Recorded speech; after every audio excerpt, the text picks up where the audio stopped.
Alger la Blanche étale au grand soleil ses trésors. La splendeur de sa baie, son style de capitale, son port, le 4e de la Méditerranée,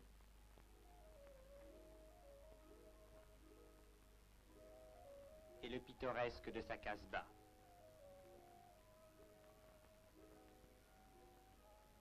Et de cette couronne, Alger cache un joyau. Le touriste pressé ne le découvre pas sous les ombrages de l'hôpital Mustapha.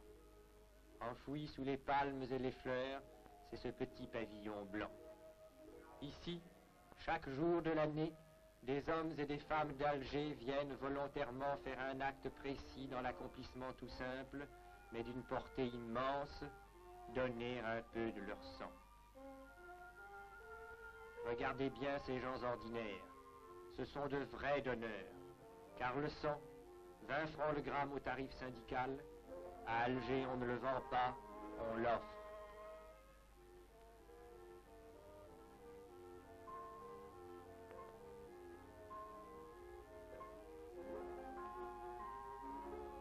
La secrétaire vient d'inscrire un nouveau. Monsieur Michel Ponceau va entrer dans la grande fraternité des donneurs, grande aussi par le nombre. Ce petit classeur contient 25 000 noms classés par ancienneté. On peut sans inconvénient donner son sang tous les mois. Calculer combien d'années de dons réguliers ont fait de Madame Pinault une des doyennes d'Alger.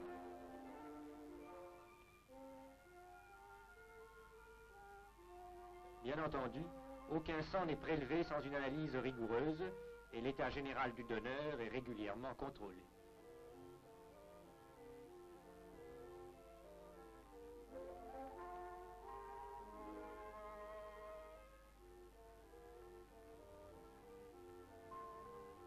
On croit souvent que les donneurs doivent avoir un type de sang spécial. Ce n'est pas vrai.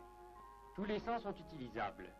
Ce qui est vrai, c'est que certains sangs agglutinent au mélange les globules de certains autres. On déterminera le groupe sanguin du donneur en mélangeant une goutte de son sang avec 3 gouttes de sérum sanguin éthalo.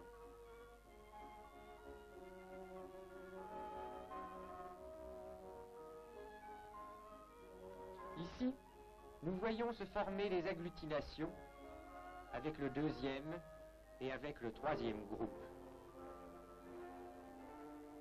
À la différence de cet autre échantillon provenant d'un sang dit de donneur universel qui n'agglutine aucun des 3 sérums étalons. Dans cet exemple-ci, on inscrira donc sur la fiche le groupe A.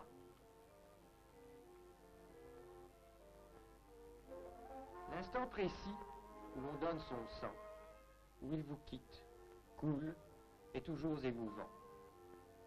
À vrai dire, l'émotion est toute morale.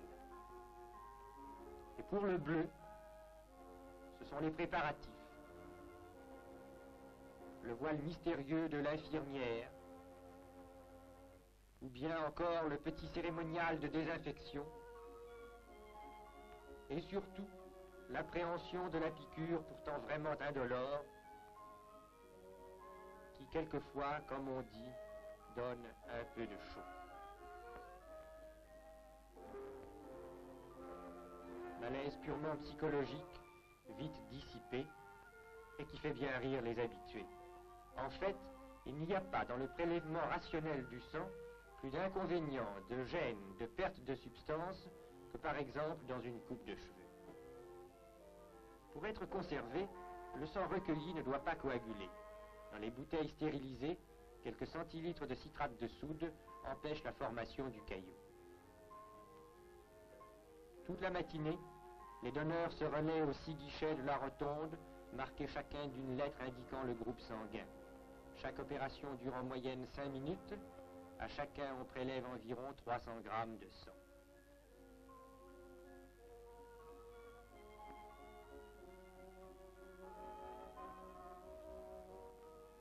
Pour donner, il faut être à jeun.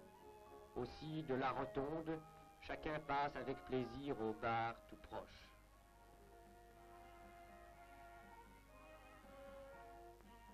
avant de reprendre comme si de rien n'était ses occupations habituelles, on a bien droit à 10 minutes de repos, de détente et de restauration. Le café est toujours apprécié des Nord-Africains, mais la tasse fumante est ici particulièrement bienvenue, surtout si elle s'accompagne de robustes tartines.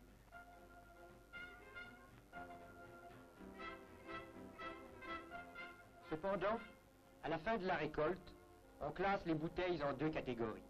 D'un côté, le sang de donneur universel, de l'autre, celui des autres groupes. Puis, chaque catégorie est transportée dans un service différent.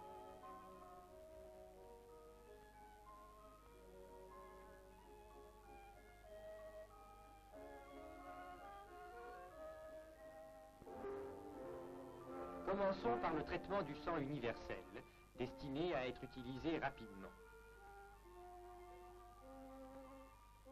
Celui-ci est d'abord placé dans une glacière.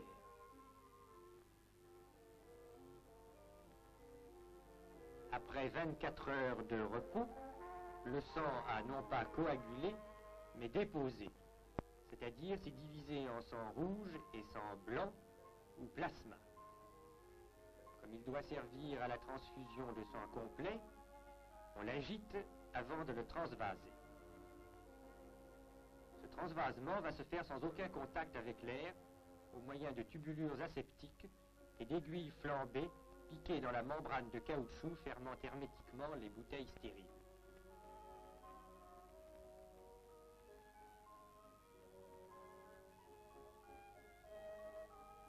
Avec chaque bouteille, on remplira 2 flacons. Suivant leur teneur en oxygène, les sangs humains sont plus ou moins rouges. On leur injecte ici de l'oxygène pour leur donner une coloration égale. Ainsi, le moindre changement de couleur décèlera une altération.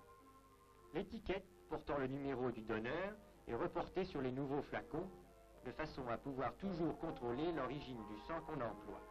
Ainsi traité, le sang peut être conservé en glacière de 4 à 8 jours avant d'être utilisé. Pour isoler le plasma, il suffit de transvaser le sang qui a déposé sans l'agiter par décantation. Le plasma, ou sang blanc, pour lequel on utilise le sang des donneurs qui ne sont pas universels, est employé pour des transfusions dans de nombreux cas, notamment chez les choqués et chez les grands brûlés.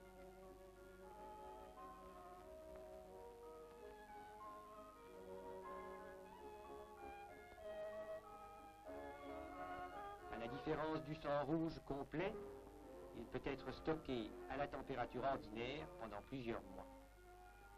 Voici enfin, à 8 km d'Alger, le centre de dessiccation de la trappe, dernier mot de la technique de la conservation du sang. Le plasma y est d'abord traité en chambre froide. Puis, lorsqu'il est complètement gelé, on le soumet à une série d'évaporations à très basse température qui l'amènent à un état de complète déshydratation.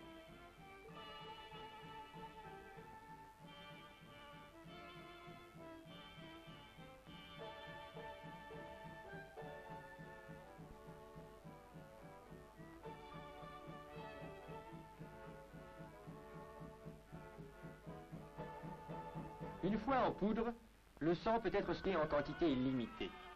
Il suffit que le vide absolu soit maintenu dans chacun de ces flacons. Cette espèce d'ouate grise se conservera 10 ans, 30 ans, peut-être un siècle. Il suffira de lui rajouter un peu d'eau distillée pour que se reconstitue instantanément le plasma humain, le liquide vivant qui peut sauver un homme.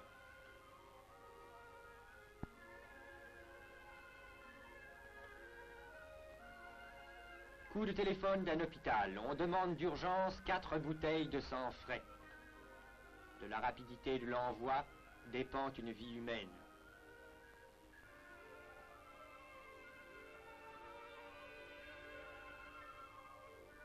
En un tournement, l'expédition est inscrite et exécutée. Par train ou par avion, le sang sera parfaitement conditionné dans une caisse isotherme munie d'un réfrigérateur central. Le centre envoie ainsi dans toute l'Algérie plusieurs milliers de bouteilles par mois. car tout cet appareil scientifique et industriel aboutit à ceci, à cette goutte qui lentement, au rythme d'une douce pulsation, donnera du sang rouge à cet enfant atteint d'anémie pernicieuse.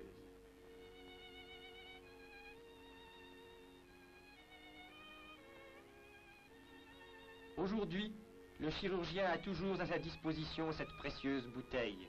Que le choc opératoire fasse dangereusement baisser la tension, aussitôt le réanimateur, en même temps que l'oxygène, délivre largement le sang sauveur. La thérapeutique de la transfusion sanguine s'étend d'ailleurs tous les jours. Sang rouge pour l'accoucher,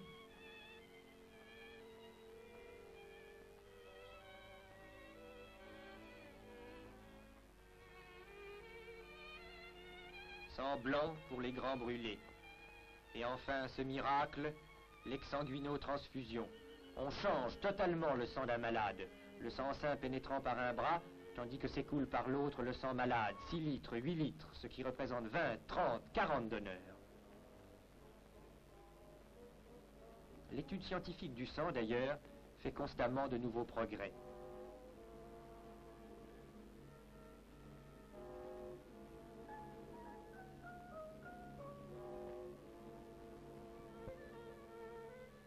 C'est ainsi qu'après une série de minutieuses préparations de laboratoire, on arrive en quelque sorte à photographier les caractéristiques du sang.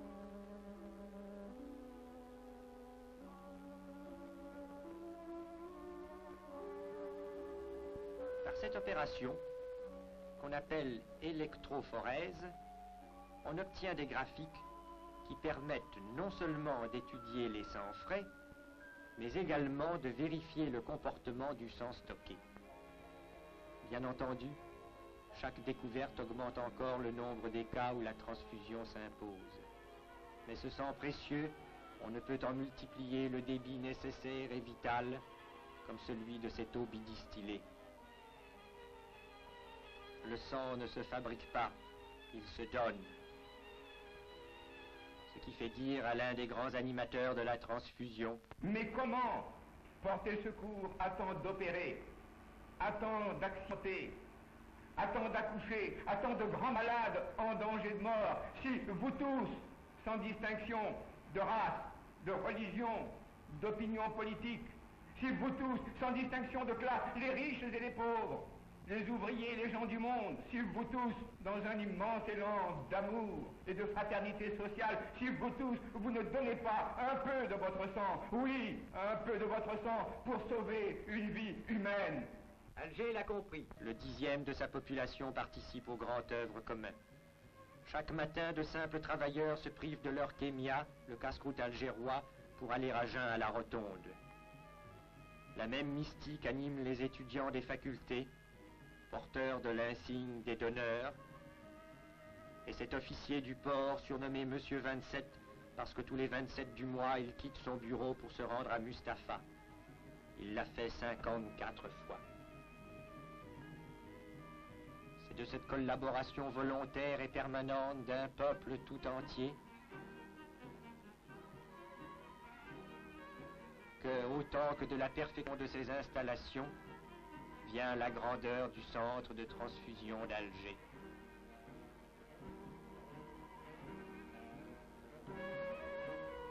Au guichet de la rotonde, l'homme d'affaires coudoie le jeune homme, la femme du monde, la Fatma. Dans cette ronde de solidarité, il n'y a ni âge, ni classe, ni sexe, ni race.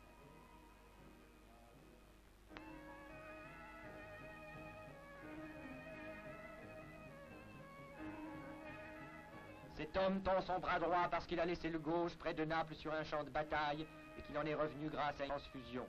Et le sang qu'Alger a donné à flot en 1943, en 1944, en 1945 aux armées d'Afrique et d'Italie, de Corse et de France, les Oives et les Spahis le rendent aujourd'hui aux malades civils d'Algérie. Vous le voyez, vous, tout le monde ici donne son sang. Entre tous ses bras, biceps robuste du travailleur, poignet fragile de la fillette, il y a un lien sacré, symbole de la vie, le lien du sang.